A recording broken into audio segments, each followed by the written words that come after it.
Okay, so we're back, and hopefully these will just link together.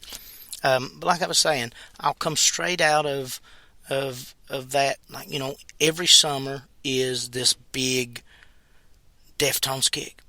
Which, Deftones probably my favorite band. I've got the Deftones tattoo, and that's not something I would do for many bands at all, if any. It's the only band I've done it for outside of my own at this point.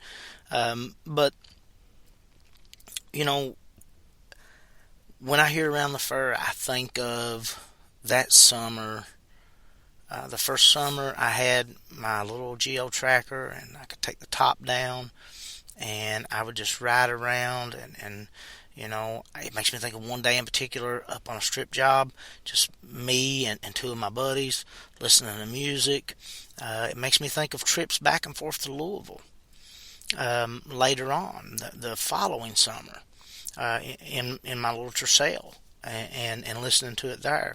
But it makes me think of the lake, and it makes me think of swinging off the rope. It makes me think of band practice, because we covered my own summer. It makes me think of all these different things, and that album is very important to me. And if you go to, summer of 2000, we were in Myrtle Beach, and that was, White Pony was out, and I actually got to see Deftones live at the House of Blues in a small, little intimate area, and every time I hear Back to School off of my pony, or off of my little pony, off of White Pony, it makes me think of that concert with my brother and being in Myrtle Beach, and that kind of tied that to the beach. So, my wife and kids and I go to the beach a lot, and one of my favorite things about going to the beach is you always forget something, and you always have to go and get something. And from where we usually stay in this close proximity, this little block we stay in Myrtle Beach, if you drive down the road that runs alongside of the beach until it veers up, when it veers up, it brings you out at like a Walmart store. And so if we need something for my son to eat, or he's a very picky eater, or we need deodorant or toothpaste or something, I'll always volunteer to go get it. And I love to go get it either early in the morning when the sun's up and it's kind of quiet and hazy, or late at night when it's dark and you can just hear the waves, and I roll that window down and I listen to Deftones, because Deftones has always now, every album, every song, tied to the beach. But when I listen to White Pony, it takes me back to that one summer on the beach. When I listen to something like Rocket Skates, it reminds me of my vacations with my family, with my wife and my kids, as we go to the beach and stuff, because every year I'm doing this. Every year I'm driving down the beach and doing this thing, and I've made this memory, and it's tied to this song. That's like, I can get within a month of Halloween, a month of October, and MSD, a local band from Louisville that's no longer together, instantly pops into my mind. And, Co-Chamber pops into my mind. And when I put in, when I've got a Halloween mix list, and when I listen to Co-Chamber, it makes me think of my first band, my second band, I guess, and we covered Loco, and it makes me think of one night in particular. We were playing one of the only shows we ever got to play was in the basement of my buddy's house. We always jammed around there when our friends were around, and we'd played around all evening in that basement, and the whole band was there, which is kind of unusual. Our drummer didn't always get to come and stuff, and we, our singer who's passed away now, sit down for a minute and quit, and Eric, my other buddy who's also passed away, he was a guitar player, and he's over here talking to this girl, and it's me and the drummer and the other guitar player, Bruce, and the other guitar player, Bruce, starts playing Loco, and I'm like, well, I can sing Loco. So I sing Loco, and then, I sung a Rage Against the Machine song, I believe, Killing in the Name of it. I'm a horrible singer. It was awful, but it was only us down there, so it didn't embarrass me to do it. But every time I hear Loco and hear that, it makes me think of that night, of that party, of being young, being there with my friends, being there with my band, and getting to do something. I always wanted to be a singer. I still do, worse than anything in this world. I just can't sing. And getting to do that, and that was a dream come true for just a minute, And um, music has a way of not only reminding you of times and stuff, like I said, reminding you of places. MSD reminds me of Louisville. It reminds me of those trips up there every weekend to hang out, and I mean all the things we done and all the trouble we should have got into and didn't, and just got lucky. And it was some of the funnest experiences of my life. And MSD reminds me that we went to the Halloween show a couple years there straight. I don't know how many years it was straight, but it reminds me of those Halloween shows. It reminds me of a place called Tech World. Every time I hear MSD, I think of Tech World. And when I hear certain MSD songs, it reminds me of certain concerts at Tech World. So it reminds me of a place, of a community, of a place I used to go. That band and those songs not just remind me of a specific memory or a specific event, it reminds me of a specific place and a collection of memories and a collection of things. It's like in my brain, there's this file that says MSD, and not only in that file is the music, but also in that file are memories associated to an area and associated to certain people, because music always reminds me of certain people.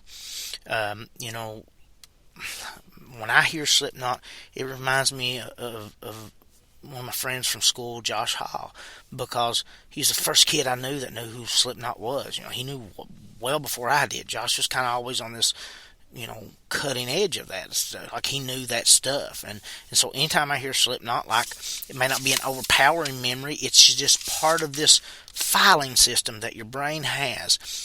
In my brain, under Slipknot is filed Josh. And there's other stuff, because Slipknot reminds me of my buddy Tyler. He used to play drums in the band we were in the early 2000s. He and I went on Valentine's Day together, left our wives, and went together on Valentine's Day to see Slipknot in Lexington. And I remember that. And our buddy Bruce, who was the guitar player in basically almost every band I've been in, he was with us in that first band with my buddy Eric and them when we were playing the Korn and Deftone covers.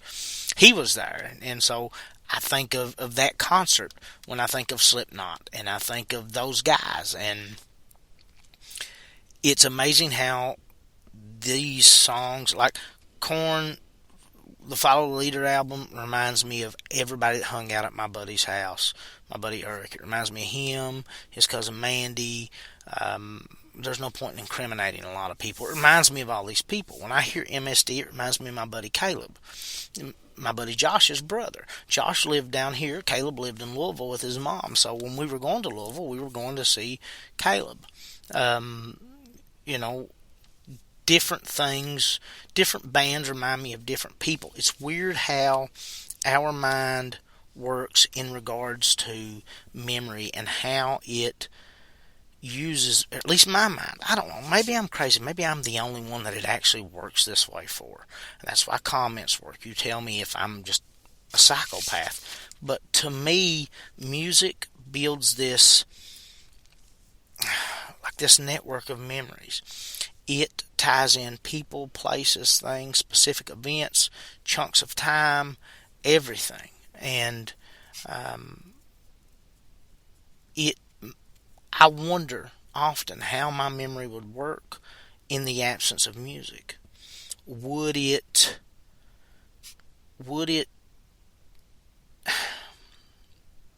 be as detailed? Because I don't have a great memory. I know I've said that a couple times in this. My memory is being younger is very selective, and look, I've done a lot of things I shouldn't have done, but I've done those later on. There's things I don't remember, and time periods, large chunks of time. And let's take, I don't know, let's say 4th grade in particular. I don't remember I don't remember 2nd grade at all. Let's take second. I don't remember 2nd grade at all. you know. But I can remember songs and things before second grade. I can remember songs and things after second grade. Even some of the songs I remember may have come out when I was in second grade. I don't know.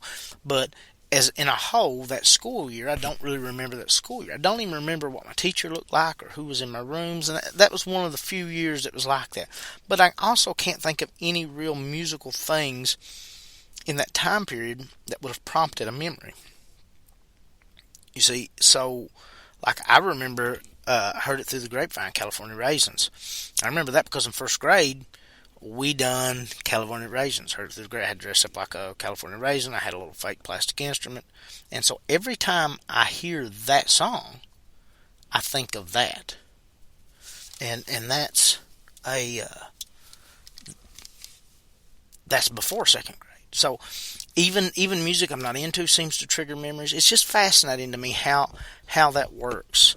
Um, Maybe someday I can find an expert to sit down with and talk and figure that out. But I don't know. I thought it was an interesting topic, and I thought it was something that a lot of people um, may feel the same way about. And I really would like to have some responses from people to see, you know, do other people feel this way? Do other people have these same um, inclinations to music and these same memory-based things? Because memory can hold a lot of pain. Just as much as it can joy. There's a lot of songs that really just bring tons of joy, just make me happy. Anytime I hear any like Domino, or Brown Eyed Girl. Those two of the first songs my son liked and would sing, and those just kind of make me happy when I hear those. I liked those songs before, but I had no specific memories tied to them or emotion tied to them, and some songs bring me emotion even though it doesn't necessarily pick out a particular memory, and maybe it does have a memory that I'm not, I don't know. You take, for example, if I hear something like, well, if I hear Hurt by Johnny Cash, that reminds me of my grandfather. And when my grandfather first died, it would make me cry almost every time I'd listen to it. I never listened to that particular song with my grandfather. I don't know if he ever heard that Johnny Cash song. I had never heard that Johnny Cash song what time he was alive that I can remember. But I would always listen to Johnny Cash with him. And I tied those two things together after he died. And I formed a memory with that song that now that song makes me extremely happy and it makes me think about him and stuff. But it was really hard after he first died. And that song makes me think of him in his later years, even though time-wise they don't jive. They weren't together. But it's like my memory used that to store a memory of him. And so, that brings up a specific memory or a specific emotion about a specific person, but not a specific memory in a specific time necessarily. Just a generalized thing. So it seems like I'm using music in almost all forms of memory. And I don't know, again, if that's just me. It's not that my memory is solely based on music, because it's not. Again, sometimes books and movies and social events and, sometimes just memories are just memories for the sake of being memories with nothing tied to them. There's a huge amount of memory for me that is music based. And it's important to me that I hang on to those memories and I never forget the songs. So maybe that's why. Maybe it's because I know I have a bad memory. Maybe that's something my brain does to try to grab those up and store them. When I wrote my book, I would constantly get the same question. When I wrote the first poetry book, who's your favorite poet? And, Poe would pop up, and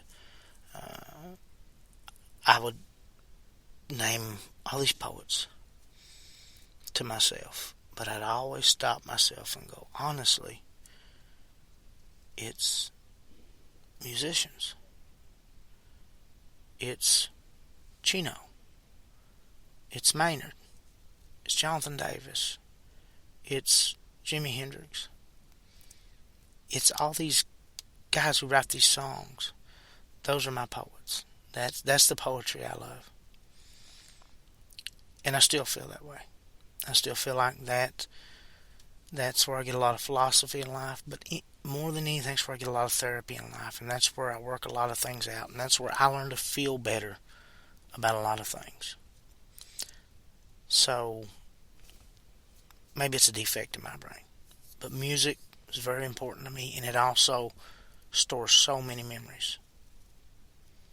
And it's such a part of so many parts of my life that they're ingrained and they can't be separated. So let me know. Let me know in the comments and stuff. Do you feel the same way? And again, this is probably something I'm going to go over again at some point with somebody else, because it's a better conversation with two people on something like this, because you kind of get a feel for how both people feel. And, it gives you a different perspective on the topic. And it's a topic that I could do with numerous people. So we will revisit this many times. Cheap plug time. I do have some books. I have 2 children's book and a poetry book, and I'm almost done with the second poetry book. I am done. I'm lazy, and I'm not put everything together yet and done the final edits and everything. But if you want to get any of the first 3, Coal Kingdom is a collection of poetry. Everyone is different, just like me, is a book I wrote with my son, Ryder. And The Boy with Super Hearing is another children's book. They're all available on Amazon. They're all available for Amazon Prime. They've all been marked down, I believe, to $6. If not, they're more. I don't know, but I believe they're $6. And if you want to get them there right now, or wait. And a friend of mine and her husband, PJ and Mandy Sheffel, are opening a bookstore in Hazard, Kentucky called the Red Spotted Newt. It's Red, R-E-A-D. It's on Main Street in Hazard. I don't have an exact opening date, but I think it'll be within the next month or so. You'll be able to get my books there, and I'd prefer you got them there. So if you're local, go get them there. If you're not local, order them from Amazon. And the other book will be out eventually, and when it is, I'll let you know about that. Again, I like to mention people, local businesses and stuff. People away from here may listen to this, but if local people do listen to it, I like to mention local businesses. Chain Reaction BJJ in Hazard, Kentucky. Look them up online on Facebook. Unbelievable people. They're under Professor Rob Nickerson out of Lexington, out of Reaction MMA in Lexington. Unbelievable people, unbelievable organization. I trained there for a long time. I've been off for a while. We'll most definitely go back. If you want to train, that's the place to train, because of the people and nothing else. Some of the best people I've ever met in my life. If you don't want to train, you just want to make good friends, go there. Unbelievable people. So check them out. So that's going to do it for today.